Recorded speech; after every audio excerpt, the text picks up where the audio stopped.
All right, let's look at this picture. So I see my parallel lines. This picture is kind of flipped. My parallel lines are going vertical. The other ones in the other example different. And my transversal is cutting this way. Okay, so there's a lot of stuff going on here. I see X's, I see Y's, I don't see any numbers. So let's think about what we know here. This angle right here, 17x minus 70. I'm going to circle these because they both have X's. I could have started with the Y's, but I'm going to go ahead and start with the X's. You want to make sure you're picking expressions with the same variable so that you can solve for your variable.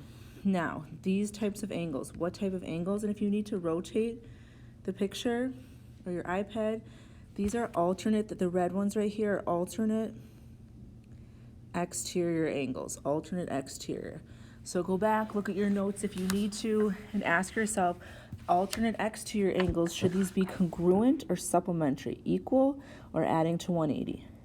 They are congruent or equal. So what I'm going to do, since they're congruent or equal, is that I'm going to take my two expressions, 2x plus 5, 17x minus 70, and I'm going to set them equal to each other.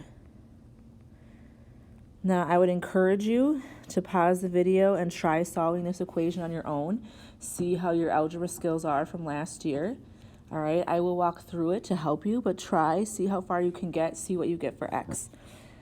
So there's lots of ways you could solve this. Just because I do something different doesn't mean your way does not work. I'm going to go ahead and move the smaller x. 2 is smaller than 17. It's positive. I'm going to subtract from both sides. 17 minus 2, I get 15x.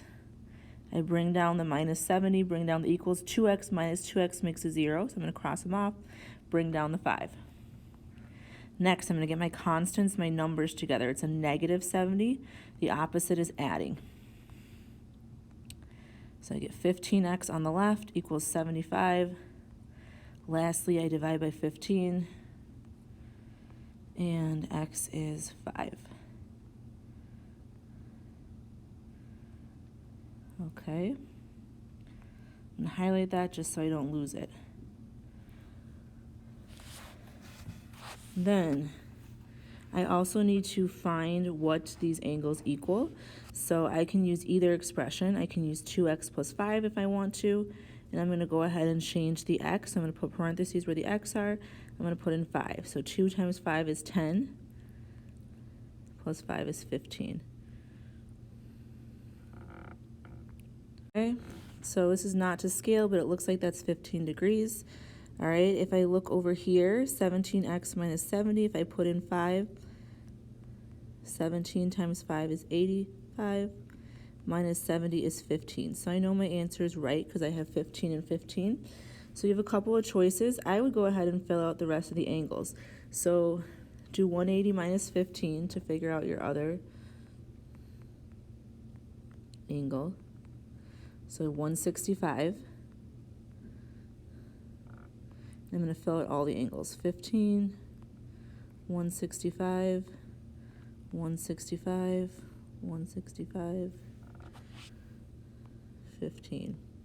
So I have a couple of choices here. I can either use this expression or this expression, and it really doesn't matter which one to solve for y. I'd probably pick the blue one just because it's smaller numbers, but you can do either and you should get the same answer or the right answer for y. So I'm going to go ahead. I know that 3y plus 5 should be equal to 15. I don't know what y is, but I know that this angle in blue is 15 degrees. So I'm just going to solve. I'm going to minus 5, 15 minus 5 is 10. I'm going to divide by 3. So I get y equals, you can either say 3 1/3, 3.3 repeating. Either way, it's okay to get a decimal or a fraction and not get a perfect answer. Okay, if I check my answer and put it back in here, 3 times 3 1/3 plus 5, this gives me 10, plus 5, I do get 15, so my answer is correct. So just kind of to summarize what we did, I started with the x's. I knew that these two were congruent, so I set them equal. Right here, I set them equal. I solved for x, I got 5. I took my expression 2x plus 5, I substituted 5 in for x. I figured out that that angle was 15 degrees. I figured out every other angle, then I chose 3y plus 5, and I set that equal to 15 and solved for y. If you have questions on this one, I know it's kind of a harder problem, you can always come back on the Google Meet, email me, set up a time to talk about it. If you need to pause and rewatch, you can rewind as well. All right, here's going to be our last example. We're working on proofs. So that's part of the reason why we did include Chapter 2, because proofs are going to be sprinkled in here. So we want to make sure that you're feeling comfortable with the proofs. All right, so what should you write down for example 5? You should write down a 5. You should write down this. That's the question, given that line P is parallel, that's a symbol for parallel to line Q. Prove angle 1 is congruent to angle 2, and draw your diagram. You don't necessarily need this paragraph right here. So pause the video, set that up. All right, it seemed like most of you prefer the 2-column proof from Chapter 2, the statement and reason. So I'm going to go ahead and do that.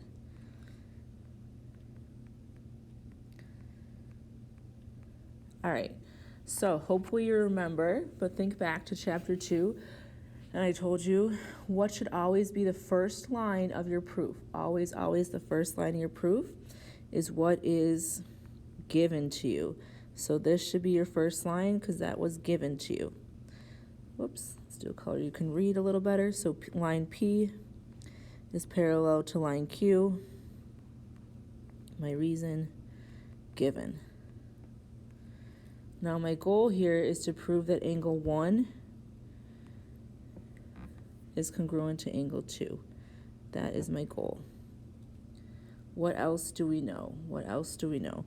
Why don't we use what they marked on here for us? Let's think about angle 1 and angle 3. So look at your notes, think about it. What kind of angle are angle 1 and angle 3?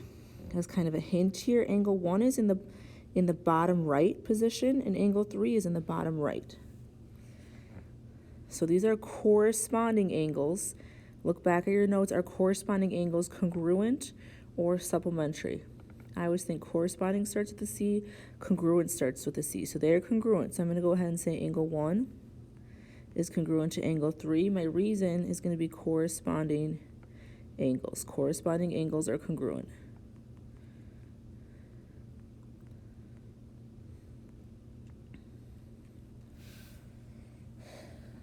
Okay.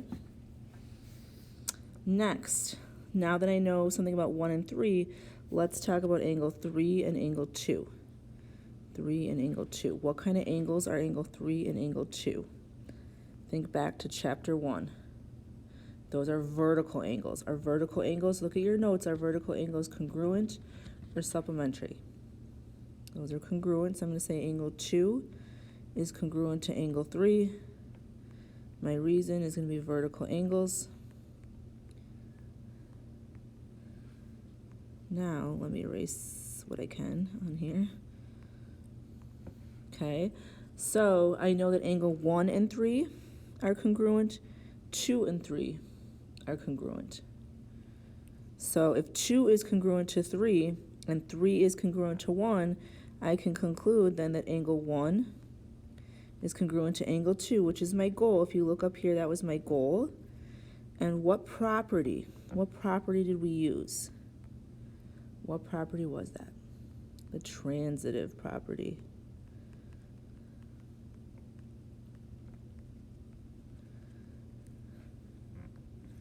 All right, I'll zoom out. And just to remind you, for the proofs on the quiz and the test, they're going to kind of be fill in the blank. So we wouldn't necessarily expect you to come up with the whole 2-column proof independently, but that you can follow along, and that if you got, for example, angle 2 is congruent to angle 3, you could fill in the reason that they're vertical angles, something like that, okay? You can always reach out to me if you're struggling with the proof still. All right, last but not least, we have the summary. I tried to make it a little shorter today. So first question, you're going to answer in complete sentences. How many angles are formed when a transversal, sorry, some of those letters got cut off, when a transversal Cuts a pair of parallel lines. Red question, which type of angles, that's all in your notes under the vocab section, which type of angles are congruent? There should be 4 types. And the last question, which type of angles are supplementary? There should be 2 types. Remember, congruent are equal, supplementary are adding up to 180. When you're done, take a picture of your notes, upload the picture of your notes to Canvas. You're going to do the exit ticket and the homework problems on big ideas. Have a great day.